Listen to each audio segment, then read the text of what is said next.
Assalamualaikum warahmatullahi wabarakatuh. Alhamdulillahi rabbil alamin. Segala puji bagi Allah Rabb semesta alam. Selawat dan salam tetap tercurahkan kepada uswatun hasanah kita Nabi Muhammad sallallahu alaihi wasallam beserta keluarga, sahabatnya termasuk kita di dalamnya yang menanti syafaatnya di yaumil qiyamah besok.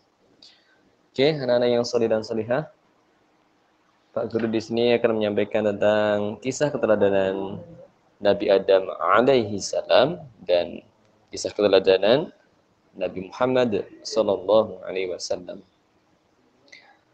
Kisah keteladanan Nabi Adam alaihi salam. Nabi Adam alaihi salam bertaubat dengan sungguh-sungguh. Nabi Adam bertaubat kepada Allah pagi, siang, sore, dan malam selama 40 tahun lamanya. Karena melanggar larangan Allah, makan buah larangan karena bujuk rayu iblis. Taubat artinya sadar dan menyesal. Menyesal atas dosa yang dilakukan. Taubat berarti meninggalkan keburukan, sifat, dan perilaku yang mengandung dosa. Orang yang bertaubat harus berjanji dengan niat tidak mengulangi lagi. Taubat yang bersungguh-sungguh adalah taubatan nasuha. Doa taubat dari maksiat.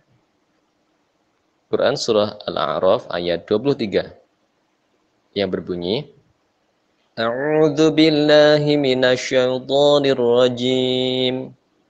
Rabbana zalamna anfusana wa illam taghfir lana wa tarhamna lanakunanna minal khasirin.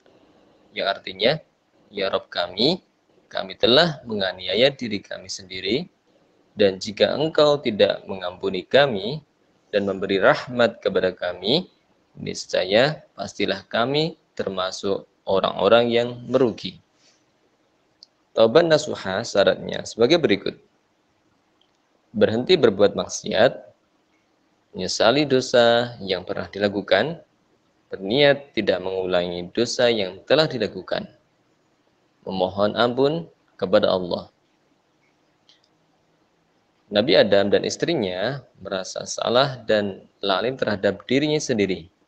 Allah lalu mengilhami Adam berupa kalimat yang diucapkan untuk bertobat dan istighfar. Diterangkan di surah Al-Baqarah ayat 37, yang artinya, kemudian Adam menerima beberapa kalimat dari Tuhannya, maka Allah menerima taubatnya. Sesungguhnya Allah Maha penerima taubat lagi Maha penyayang. Hikmah dari keteladanan Nabi Adam alaihi salam. Yang pertama, bersegeralah mohon ampun kepada Allah dengan beristighfar sebanyak-banyaknya. Yang kedua, mengendalikan nafsu agar kita tidak berbuat dosa. Yang ketiga, berhati-hati dalam hidup karena iblis dan setan senantiasa menggoda kita. Yang keempat, menjalani hidup dengan bekerja keras, sabar, rendah hati, shalih, rela berkorban, jujur, amanah, dan adil. Yang kelima, peristiwa yang dialami Nabi Adam merupakan sunatullah, artinya sudah menjadi kehendak dan rencana Allah Subhanahu wa taala. Karena itu, bagi kita menjadi peringatan agar kita senantiasa mendekatkan diri kepada Allah Subhanahu wa taala. Yang terakhir, yang enam, bersama manusia adalah bersaudara, sama keturunan Nabi Adam tidak saling menghina. Kisah keteladanan Nabi Muhammad sallallahu alaihi meneladani perilaku masa kanak-kanak Nabi Muhammad sallallahu alaihi wasallam. Diri Nabi Muhammad tertanam sifat-sifat terpuji sejak masa kanak-kanak. Sejak kecil, beliau selalu giat bekerja, sabar dalam menghadapi cobaan, berperilaku jujur, sopan santun, dan lemah lembut dalam perkataan. Karena sejak usia 6 tahun sudah ditinggal ayah dan ibunya, maka beliau memiliki sifat tegar menghadapi musibah, tumbuh jiwa kemandirian, penuh kesederhanaan, suka memaafkan orang lain, murah hati terhadap teman, dan rendah hati. Ketika bergaul, Nabi Muhammad tidak pernah menyakiti orang lain, segala perbuatannya terpuji. tidak pernah berbuat maksiat. Karena Allah Subhanahu wa taala senantiasa melindungi dan menjaga kesucian Nabi Muhammad sallallahu alaihi wasallam sebagai manusia pilihan yang menjadi nabi atau rasul terakhir di dunia ini. Peristiwa luar biasa pada diri Nabi Muhammad sallallahu alaihi wasallam. Peristiwa pembelahan dada Rasulullah sallallahu alaihi wasallam.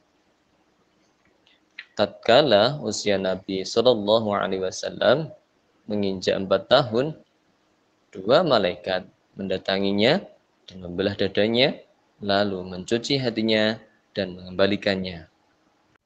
Keteladanan Nabi Muhammad sallallahu alaihi wasallam sebagai uswatun hasanah.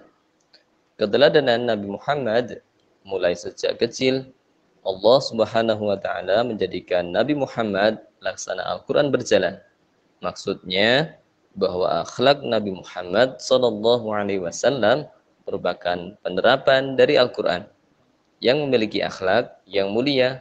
Firman Allah Subhanahu wa taala, dan sesungguhnya kamu benar-benar berbudi pekerti yang agung. Surah Al-Qalam ayat 4. Diterangkan di dalam Quran surah Al-Ahzab ayat 21, Nabi Muhammad sebagai uswatun hasanah. A'udzu billahi minasyaitonir rajim. Laqad kana lakum fi Rasulillahi uswatun hasanah liman kana yarjullaha wal yawmal akhir wa dzakarallaha katsira. Sesungguhnya telah ada pada diri Rasulullah itu uswatun hasanah atau suri teladan yang baik bagimu, yaitu bagi orang yang mengharap rahmat Allah dan kedatangannya hari kiamat, dan dia banyak menyebut Allah. Nabi Muhammad sallallahu alaihi wasallam memiliki sifat-sifat yang mulia, antara lain sebagai berikut. Bersifat sidik artinya benar. Nabi Muhammad tidak pernah bohong. Bersifat amanah artinya dapat dipercaya. Nabi Muhammad tidak pernah ingkar janji. Bersifat tabligh artinya menyampaikan. Rasulullah tidak pernah menyembunyikan firman Allah. Bersifat fatonah artinya cerdas. Nabi Muhammad seorang yang cerdas dan pandai. Semoga dengan kita mempelajari keteladanan Nabi Adam dan Nabi Muhammad sallallahu alaihi wasallam, kita dapat mengambil hikmah dan suri tauladannya dan bisa menerapkan dalam kehidupan sehari-hari. Sekian dari Pak Guru, banyak kurangan salah dan khilaf, mohon dimaafkan. Kita akhiri dengan doa penutup majelis dan hamdalah. Subhanakallahumma wa bihamdika asyhadu an la ilaha illa anta astaghfiruka wa atubu ilaik. Alhamdulillahirabbil alamin. Assalamualaikum warahmatullahi wabarakatuh.